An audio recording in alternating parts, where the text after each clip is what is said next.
लोग आगे मंत्र उच्चारण हो गए, सब हो गए, भजन संध्या होगी। बच्चों के लिए आप क्या करते? तो उन्होंने ऐसी प्रतियोगिता की बच्चों के लिए सीक्वेंस के अंदर स्थापना दिवस पे, तो बच्चों ने अपनी जो प्रस्तुति दी है। आज हमारा जो ये कार्यक्रम हम जो ये करने जा रहे हैं, ये इसीलिए है कि बच्चों को मोटिवेशन करना चाहिए। बच्चों में क्या है, क्योंकि आज मैंने जिसे हम जीने वाले हैं, तो हमें उसका चयन बहुत सोच समझ कर करना चाहिए।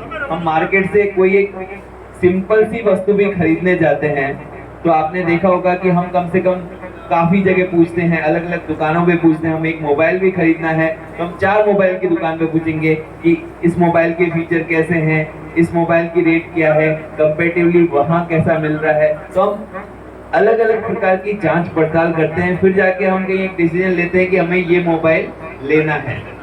तो दोस्तों, मैं आप लोगों को एक ही चीज कहना चाहूंगा मेरे युवा मित्रों को, कि आप जब कभी भी कैरियर का डिसीजन लेते हैं तो आप इसी तरह से यूनिक के किसी कैरियर काउंसलिंग में जाके एक सेमिनार अटेंड कर लिया और आपने डिसीजन ले लिया कि मुझे ये सब्जेक्ट लेना है।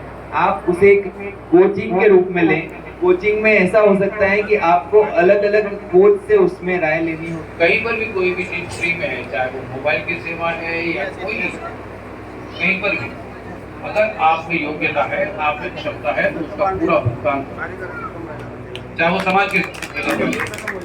अगर आप यहाँ पर आके रुकते हैं, आपको लगता है कि नहीं आपकी क्षमता है, तो आप यहाँ पर 500-1000 रुपए का दो।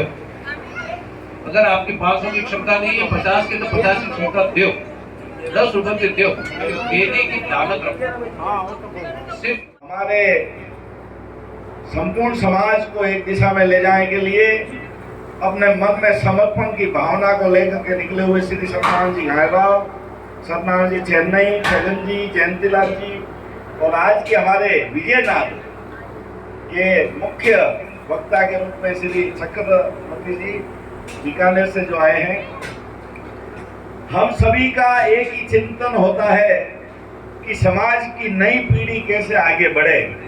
जैसे परिवार में माँ बाप की एक पीड़ा होती है कि उनका पुत्र किस प्रकार से कुल को श्रेष्ठ करे, कुल को कैसे आगे बढ़ाए, हम सब की पहचान को कैसे आगे बढ़ाए, वैसे ही समाज की भी एक ही पीड़ा होती है कि समाज उस समय सजग हो जाता है जब उसकी नई पीढ़ी के लिए कार्य करने लग जाए।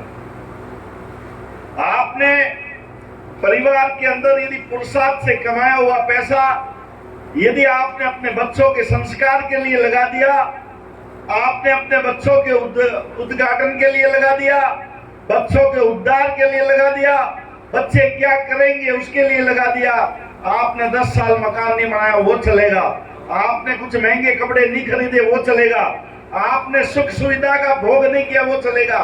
यदि आपकी पुरुषार्थ का यदि पैसा यदि आपकी संतति संतान पे लग गया, उस परिवार को कोई भी उज्जवल भविष्य से रोक नहीं सकता।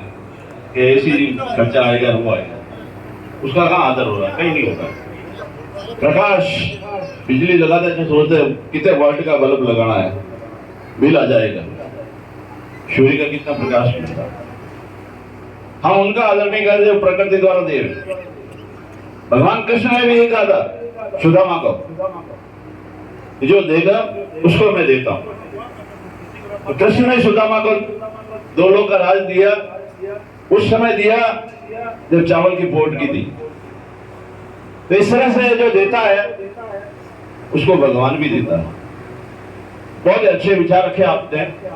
मोटिवेशन रोज नहाने की तरह है, चाहे एक दिन कितना ही मलमल के नहा लिया जाए पर दूसरे दिन फिर इसकी जरूरत पड़ती है। हमको भी जीवन में प्रेरणा का पात्र चाहिए ही चाहिए।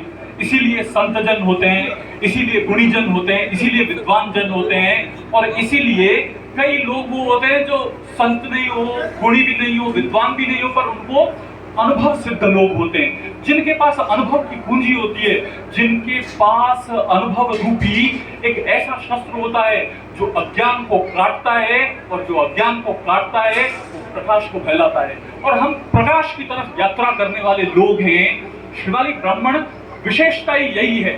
ब्राह्मण वो है जो अज्ञान से प्रकाश की ओर जाए, जो अंधकार से ऊपर उठने की तरह हमारे यहाँ पुराना जो आशीर्वाद दिया जाता था, आशीर्वाद में कहा जाता था ऊर्ध्व रेतो भव, यानी ऊपर की ओर गति करते रहो, निरंतर हम चलते जाएं।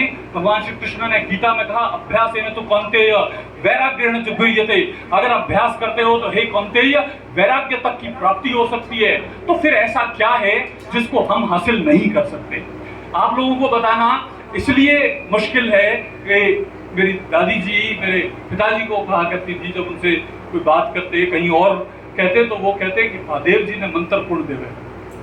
महादेव तो खुद ही मंत्रों के, यंत्र के, तंत्र के सबके अधिष्ठाता है, उनको कौन बताएं? आप सब लोग अनुभव समृद्ध लोग हैं, इसलिए ज्ञान की नहीं परंतु कुछ चीजें